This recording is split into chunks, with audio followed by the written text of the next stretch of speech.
আসসালামু আলাইকুম রহমতুল্লাহ। অনেকদিন পরে একটা রাস্তা পাইছি। হুম, বাংলাদেশের ভিতরে এরকম রাস্তা আছে, এটা যে আসি নাই সে জানে না। এমন রাস্তা, পানি, গাড়ি ডুবে যায় মাঝে মাঝে।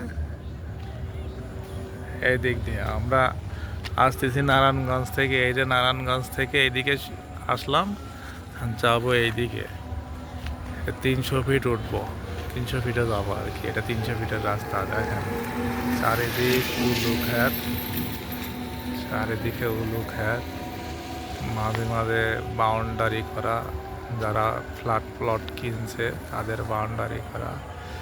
এদিক দিয়ে নাকি জল সিঁড়ি ইয়েতে যাওয়া যায়। এই হচ্ছে অবস্থা। তো আল্লাহ হাফেজ, আবার দেখা হবে।